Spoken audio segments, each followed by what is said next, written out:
Welcome to the Sri Shakti series at the Coffee Conversation Show, powered by the Emerging India Forum TIF and a tech partner, Prime Infotech Solution. Theme is building a sustainable future as a social entrepreneur. We have with us Meghna Joshi, founder of SWAN. Meghna has dedicated her career to empowering communities through skill development and sustainable livelihood opportunities. With a decade of experience spanning corporate development and startup ecosystem, she has been a driving force in mentoring early stage entrepreneurs and shaping the future of impact driven businesses. Her work aligns closely with the United Nations Sustainable Development Goals, emphasizing regenerative leadership and inclusive economic growth. So, welcome, Meghna, to today's coffee conversation. Thank you so much for the warm invitation. This is a very inspirational series, and I have been going through the previous podcasts as well. Great work being done. Thank you so much. Okay, so let me explain you the flow and the format. Uh, we There are three rounds: professional journey, personal journey, and a surprise, the rapid fire round, for which you have to be witty, fun, and quick, and you'll get a gift, which will be autographed and sent to you. So, friends, I'm Lion Amir Virani, host at Coffee Conversation and legal tech evangelist at Prime Infotech Solution, author of 15 books. We help law firms, corporate legal, startups, SMEs with world-class technology, software licensing, and tech training solutions. So, my first question to you, Meghna, what inspired you to start Swan Livelihood? What's the story behind the naming of Swan Livelihood, and how has the journey been till date? Very interesting question. So it dates back to the time when I was working in the development sector, and basically my role was to monitor and evaluate the functioning and the programs that were being run by the various NGOs across Delhi NCR. And it was during that time that I started noticing certain gap areas. So, in order to bridge this gap, I pitched my idea to my university. There was a pitching session. So, I happened to pitch the idea, whatever I had in my mind, in the form of a B plan, to my university, Ambedkar University. And to my surprise, there were investors sitting in the panel who shortlisted my idea and offered me the seed funding support if I wanted to get started in this space full-fledgedly. So that's how the journey began. And basically, the gap that I was trying to address was during that time. This was back in, I would say, 2020 when I had got started, when I had also incorporated my organization. So the focus was on youth who came from the slum communities between the age group of 18 to 35 years, who was wanting to have a stable source of income for them to support their family. So these children were dropouts, either 10th dropouts or 12th dropouts, but really, determined to support their family and move forward in their ladder, in their career ladder, and have some kind of a job with them. And now Delhi NCR being a region with a lot of malls and showrooms and with all the big retail brands around, they were hiring a lot of retail associates, frontline workforce. So the gap that existed was that on one hand, these children were very inspirational. They were wanting to do something for their family and for also for themselves. But on the other hand, the retail chains were very pained about the fact that even though these children were trained in various NGOs, they used to stick to their organization for a maximum period of 3 to 4 months. So they were very pained by the fact that they were spending so much time in their induction and all of that, but attrition rate was very high. So in order to solve this gap, this issue, and I had a model, I pitched it, it got selected, I got seed funded, I incorporated my venture, and the paper, I happen to also have published a paper on it. It's published in one of the management journals in terms of how we executed the entire thing. So that's the story behind it. Wow. Okay.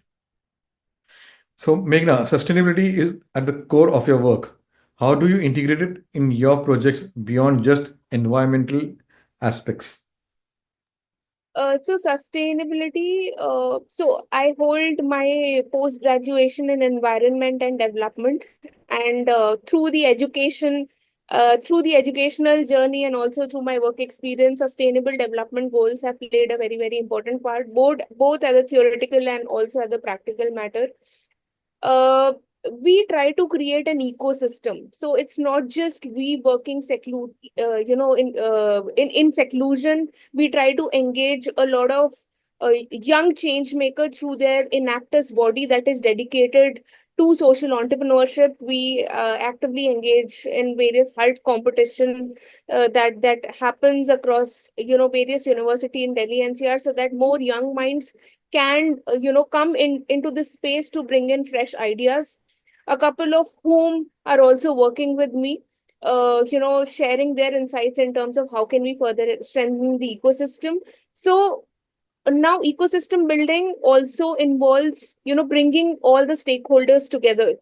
So since the inception of my organization, the focus has been in terms of how do we collaborate with government bodies, how do we collaborate with academicians, how do we collaborate with industry players, young change makers, as well as the civil societies, to create an ecosystem wherein we don't compete with one another, but we collaborate and work together to scale our impact.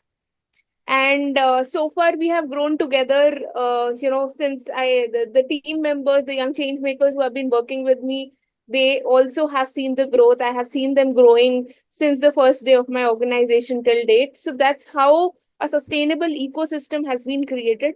And the attempt is to engage more, collaborate more, so that we are able to further strengthen up the system. Wow.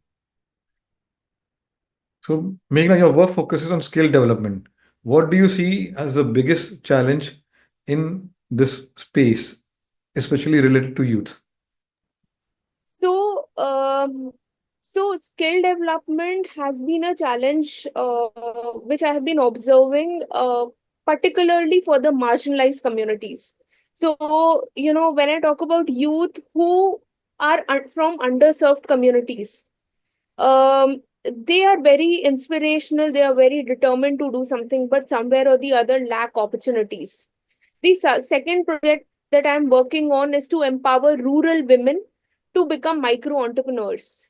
Even during that time when we are, handling or we are interacting with the rural women, the women who are based out of the very interior areas of different states across India, we see sheer determination in them, even though they haven't even stepped out of their homes and this may be their first time, but they are doing something or the other while staying at their homes. It's just that they need that push, they need that motivation, they need a space wherein they could learn, grow, and also, a support which they are not getting at the moment.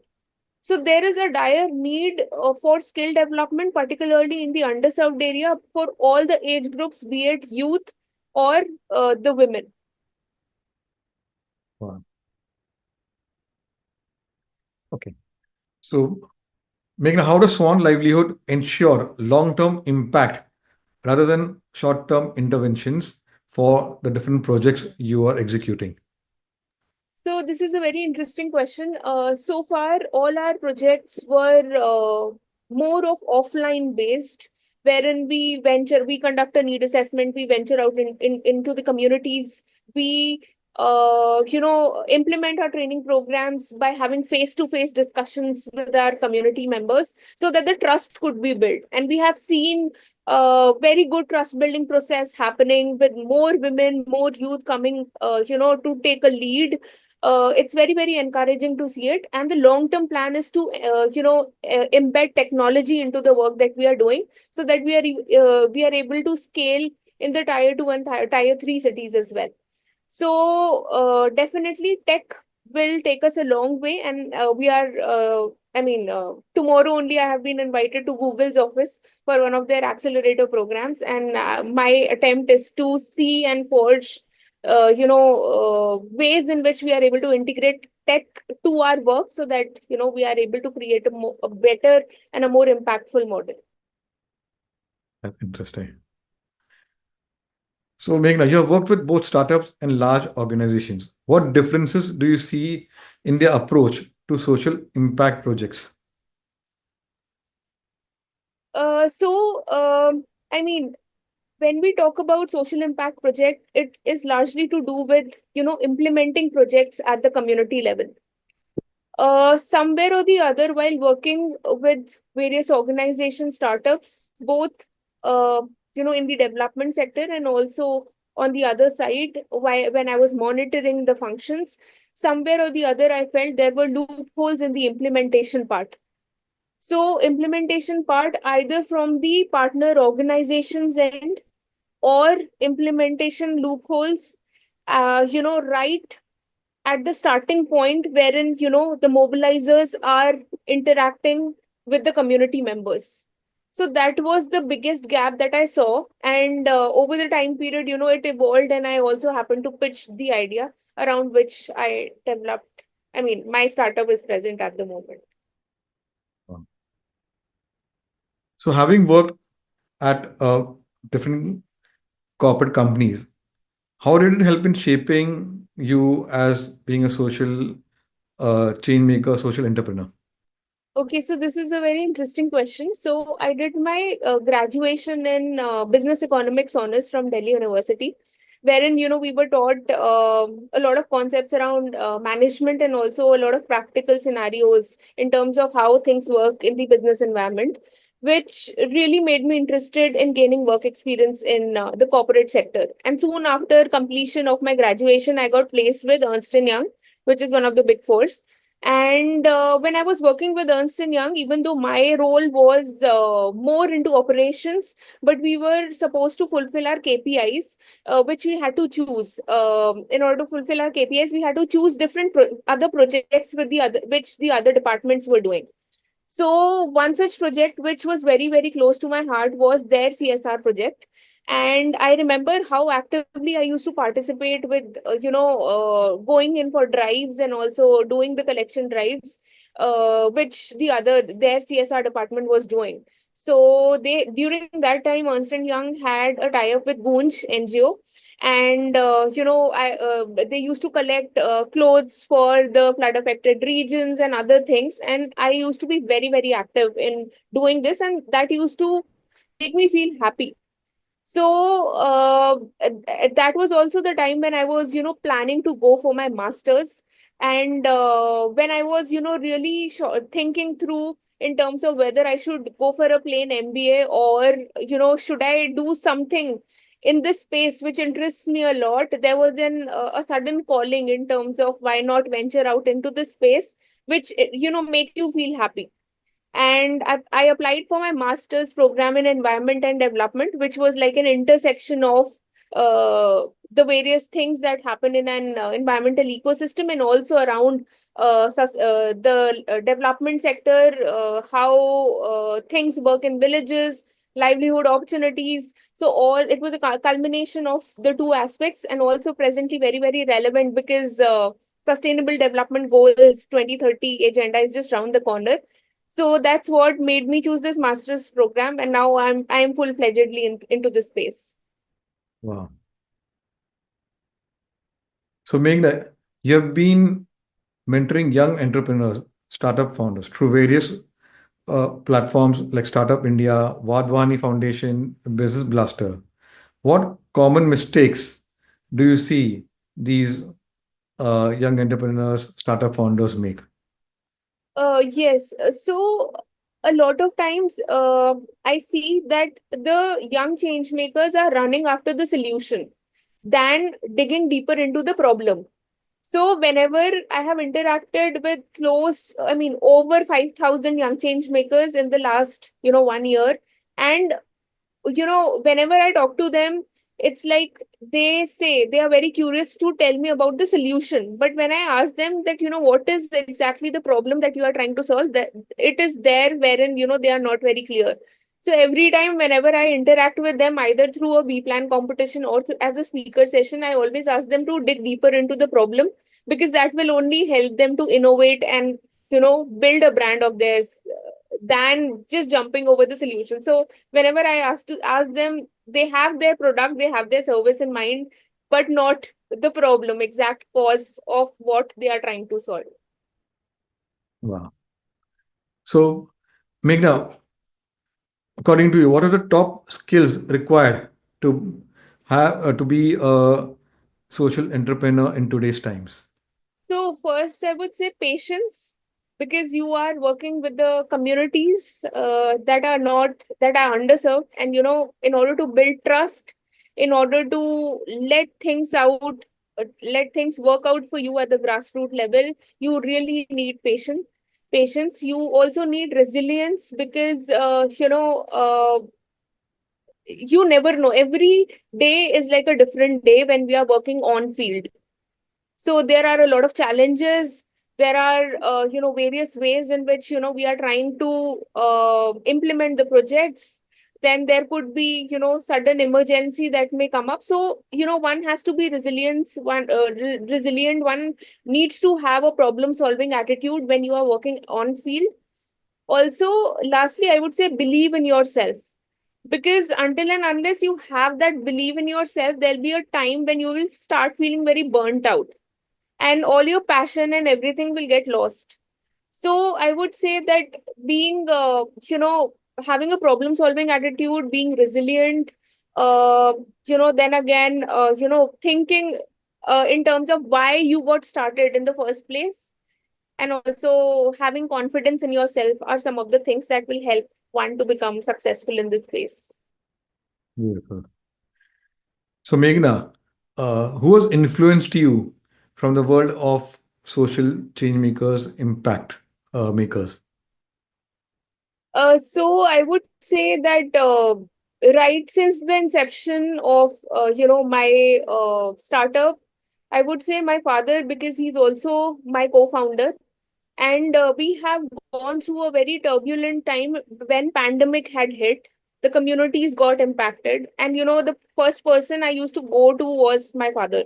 And he used to be very encouraging, and he used to tell me that you will sail through the situation, just be go with the flow, do not lose on hope, and things will work out. So I would say that he my father, and he also happens to be my co-founder. Wow. So, my last question, if someone wants to start a career in a organization which is into social impact, bringing changes for the society, uh, what they should do to begin with? I guess one should be very, very clear in terms of what is it that they are trying to solve. Um, they should be passionate about solving them. Otherwise, it'll be, it'll the all the ideas and everything will die out in it'll be very short term.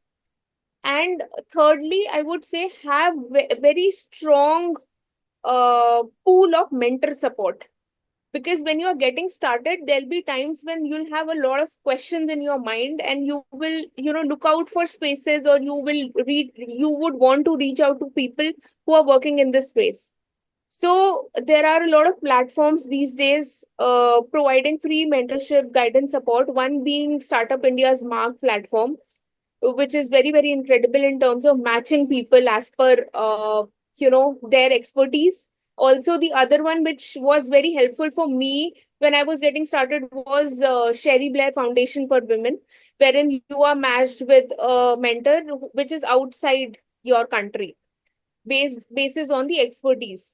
So I would say that have being passionate, being clear about the problem that you are trying to solve, being impactful, having a business model, and also getting in touch with good pool of mentors who can help you to scale forward could be some of the ways to get started. Wow. So, Meghna, you have received award Exceptional Woman of Excellence by WEF. How do these awards influence your journey as a social entrepreneur, impact maker? Yes, so I have been, so these awards, so basically, I am a part of few very powerful women-led communities, which is Wiki, which is Women's Indian Chamber of Commerce and Industry. Also G100, which is a group of 100 global women leaders. And the third is the Women Economic Forum. And all these communities collectively has helped me to create a very supportive ecosystem and meeting and networking with like-minded individuals, not just limiting ourselves to the nation, but also across the globe. So I would say, since we say this is a very common term wherein we say that your network is ultimately your net worth. And my network has got very enriched because I am a part of these women-led groups, and also, wherein I keep getting a lot of opportunities to participate, engage, and meet with like-minded people who are, equally trying to create a change in their respective work areas. Beautiful. So let's go to the next round and understand Meghna as a person. Uh, Tell us about your family and your formative years. You have shared about your father being a co-founder in your journey. So let us learn more. So definitely. So, like I mentioned before, so the starting was like I happened to pitch an idea because I could observe that there is a strong gap area, but I had never imagined that I would be offered with seed funding support, and the investors who were there, they were ready to fund me. It's just that I took some time, and they laid a condition. They said that you will have to leave your job full time and you will have to get started in this space, then only we'll give you seed funding support. And this entire concept of startups and entrepreneurship was very, very new for me during that time. So, but because it was university space, it was, kind of the professors knew me, and, so it was a, very protective environment, I would say. So, when I shared this idea, I mean, these feedback that I had received with my parents were like, "Are you serious that you are going to leave out on your full-time job?" And they were not very convinced. And I then happened to make them meet my professors, so that they gain some confidence and all, that if I am venturing into the space full-fledgedly, I will be able to do it and will receive also the support. And my professors were like, they said, yes, yes, there's an incubator, she will be incubated, the seed funding and all of that we are going to provide, the idea is also very good. So that was the starting of how I got started. And also family support, I would say, was immense. My professors, mentors who were there during that time. I had a very young team of change makers who, decided to join and be a part of my team, and they're still there. So I would say everybody was very, very supportive. So Meghna, outside of work, what are your hobbies and passions? So I love to paint. I have been practicing and also winning a lot of awards when in the space of art and also painting. I have been experimenting across different art styles, be it acrylic, be it charcoal, be it oil painting, and that is what I do during my free time.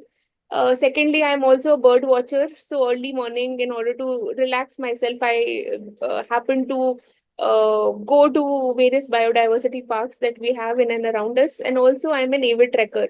So, the entire northern Himalayan region I have covered, and there are some of the areas which are left, which are there in my goal list. As soon as I get time, I would want to escape there. So these are a couple of things that I do, and I have been doing these things since my childhood. Wow. So what would your travel plan related to trekking for 2025? So for 2025, I had a couple of areas ahead Gangotri, which I wanted to cover in the northern Himalayan region. But I'm just still figuring it out and also trying to match it with my schedule. Let's see if I'm able to make it. Wow. What's one book or movie that has influenced your mindset? So I won't say one, I have three. because Wow. these three books really helped me to streamline my thoughts and get started in the space of entrepreneurship, particularly social entrepreneurship. One is Start With Why by Simon Sinek. I don't have the book right now because one of my friends have borrowed it from me. The second, particularly in the space of social entrepreneurship, because now that I'm also working with women, is Building Social Businesses by Professor Muhammad Yunus. This completely resonates with the work that I'm doing, and also has got a lot of case studies in terms of how professor started with his journey of building an ecosystem around microfinance. And third is this book called Regenerative Leadership, and this is by Gils Hutchins and Laura Sandberg. And this was the book that actually inspired me to take up sustainability in a more serious way. So sustainability and ESG are like buzzwords these days, but this entire book of regenerative leadership not just opened my eyes to this vast field of sustainability, but also gave me a deeper insight in terms of what more as an individual one can do, and how leaders outside across different other countries are imbibing this leadership style into their work culture in order to be more eco-friendly. So these are the Wow. three things. So, Meghna, if your friend had to describe you in 3 words, what would it be? So I would say creative, innovative, and happy to go lucky. Wow. So, my last one is a googly one. Describe Meghna in one line. Line. Okay.